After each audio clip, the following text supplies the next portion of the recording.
किया गया संविधान सभा द्वारा, और संविधान सभा की गठन कब किया गया? जुलाई 1946 के द्वारा। आगे बढ़ते हैं, कहते हैं संविधान के निर्माण। देखा जाए तो दुनिया का सबसे बड़ा संविधान किस देश का है? लिखित रूप से भारत का है, और लिखित रूप से देखा जाए तो किसका है? ब्रिटेन का है। सबसे छोटा संविधान किसका है? मोनाको का है। ठीक है, मोनाको देश का सबसे क्या है? छोटा संविधान है। तो भारत का कहा जाए संविधान जो है विश्व का विशाल संविधान है, यानी सबसे बड़ा संविधान है। आखिर इसको निर्माण करने में कितना साल लगा था? तो 2 साल 11 महीना 18 दिन इसको निर्माण करने में समय लगा था। अनुच्छेद कितने हैं? तो 395 अनुच्छेद हैं। भाग कितने थे? तो 22 भाग थे। अनुसूचियां कितनी थी? 8 अनुसूचियां थी। जब भारत के संविधान निर्माण हो रहा था तो उस समय की ये बात है। बात करते हैं संविधान सभा की बैठक की। देखो संविधान सभा की बैठक जो है 3 रूप में हुआ था, लेकिन एक्चुअली रूप से लिखा हुआ जो है आपको 2 मिलेगा, प्रथम बैठक और दूसरा बैठक। एक तीसरा बैठक भी हुआ था 10 दिसंबर 1946 को। लेकिन देखते हैं संविधान सभा की प्रथम बैठक 9 दिसंबर 1946 को होती है। तो उस समय अध्यक्ष बनाया जाता है, अस्थायी अध्यक्ष बनाया जाता है, अस्थायी नहीं अस्थायी बनाया जाता है, डॉक्टर सच्चिदानंद सिन्हा को बनाया जाता है। बात करते हैं जो प्रथम संविधान सभा की बैठक हुई थी, किसने जो है बहिष्कार किया था, यानी उसमें भाग नहीं लिया था, तो मुस्लिम लीग ने उसे क्या किया था? बहिष्कार किया था। संविधान सभा की दूसरी बैठक की बात करेंगे, 11 दिसंबर 1946 को हुआ था। 11 दिसंबर 1946 को हुआ था। उस समय अध्यक्ष कौन थे? डॉक्टर राजेंद्र प्रसाद थे। डॉक्टर राजेंद्र प्रसाद थे। लेकिन उप सभापति कौन थे? एस.सी. मुखर्जी थे। यहाँ पे जो डॉक्टर राजेंद्र प्रसाद बनते हैं दूसरी बैठक में क्या हो बनते हैं? ये अस्थाई होते हैं। क्या होते हैं? अस्थाई होते हैं। एक 10 दिसंबर 1946 को भी बैठक हुई थी, लेकिन वो लिखित नहीं था। उस दिन क्या चर्चा हुआ था कि डॉक्टर राजेंद्र प्रसाद अस्थाई अध्यक्ष बनेंगे, अस्थाई अध्यक्ष बनेंगे। ठीक है, उसके बाद देखते हैं भारतीय संविधान समितियां थी, जिसके अध्यक्ष कौन कौन अध्यक्ष बने थे। तो प्रारूप के देखा जाए, प्रारूप समिति के अध्यक्ष कौन थे? बी.आर. अम्बेडकर। प्रारूप समिति के अध्यक्ष कौन थे? Doctor B R. अम्बेडकर थे। कार्य संचालन समिति के अध्यक्ष कौन थे? के.एम. मुंशी थे। संघीय संविधान की या संघ शक्ति की अध्यक्ष कौन थे? जवाहरलाल नेहरू थे। मूल अधिकार की बात किया जाए तो सरदार वल्लभ भाई पटेल थे, यानी उस समय अध्यक्ष थे। और झंडा समिति के अध्यक्ष कौन थे? डॉक्टर राजेंद्र प्रसाद। उस समय डॉक्टर राजेंद्र प्रसाद क्या थे? झंडा समिति के अध्यक्ष थे।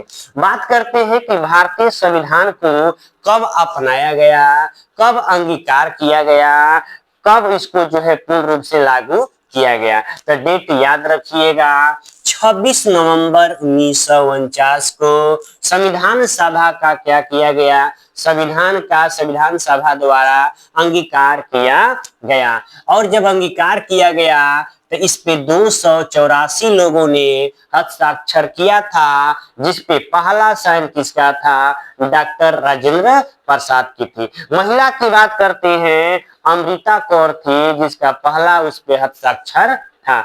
आखिर संविधान को किसने लिखा था? याद रखिएगा, प्रेम बिहारी नारायण रायजादा ने संविधान को क्या किया था? अपने हाथों से लिखा था। चलिए आगे देखते हैं, पहला हस्ताक्षर किसने किया था? डॉक्टर राजेंद्र प्रसाद। 26 जनवरी 1950 इसी दिन जो है भारतीय संविधान क्या हो गया? लागू हो गया। इसी दिन पूरे देश में गणतंत्र दिवस मनाया जाता है। डॉक्टर राजेंद्र प्रसाद नहीं, डॉक्टर भीमराव अंबेडकर जो है भारतीय संविधान का जनक कहा जाता है। इन्होंने लिखा नहीं, उस समय अध्यक्ष थे। क्या थे? अध्यक्ष थे। समझ गए ना? आगे बढ़ते हैं, भारतीय संविधान की विशेषता। आखिर भारत का जो संविधान बना वह कैसा है? तो देखिएगा, भारत का संविधान जो है लिखित है और लोक निर्मित संविधान है। सबसे बड़ा है, एकात्मक और संघात्मक शासन के समन्वित रूप है। दोनों का है। स्वतंत्र एवं निष्पक्ष न्याय प्रणाली है भारत के संविधान में। एकल नागरिकता है, ये दोहरी नागरिकता नहीं देगा। यानी सार्वभौमिक वयस्क मताधिकार की चर्चा है। यानी ये जितने भी हैं भारत के संविधान की क्या है? विशेषता है। बात करते हैं संघ और राज्य क्षेत्र। भारत के संविधान में 22 भाग हैं। 22 भाग हैं। 22 भाग के बारे में हम लोग जानेंगे। आज हम लोग जानेंगे भाग 1। भाग 1 में क्या है? संघ और राज्य क्षेत्र है। संघ और क्या है? राज्य क्षेत्र है, जिसमें अनुच्छेद आता है अनुच्छेद 1 से 4 तक। कितने आता है? 1 से 4 तक। आखिरकार जो है अनुच्छेद 1, 2, 3, 4। भाग 1 में 4 अनुच्छेद हैं। 1, 2, 3, 4 में क्या बताया गया है? तो 1 में बताया गया है कि भारत जो है राज्यों का संघ है। सही बात है, भारत जो है राज्यों का क्या है? संघ है। जब राज्य हो गया तो नए राज्यों का प्रवेश करेंगे और उसकी क्या करेंगे? स्थापना करेंगे। यानी अनुच्छेद 2 में बताया गया है कि नए राज्यों में प्रवेश करना और उसकी क्या करना? स्थापना करना। फिर बात करते हैं तीसरी की, जो भी वर्तमान राज्य क्षेत्र है उसके नाम में क्या करना? परिवर्तन करना। अनुच्छेद 4 में यह बताया गया है कि 2, 3 में जितने भी परिवर्तन किया जा रहा है वह आर्टिकल 368 के तहत, संविधान संशोधन 368 के तहत जो है उसे नहीं माना जाएगा। यानी कहने का मतलब क्या है कि 2, 3 में देखिएगा, समझिएगा, यहाँ पे 2 और 3 के तहत राज्य का निर्माण, स्थापना, नाम में परिवर्तन इत्यादि के लिए होने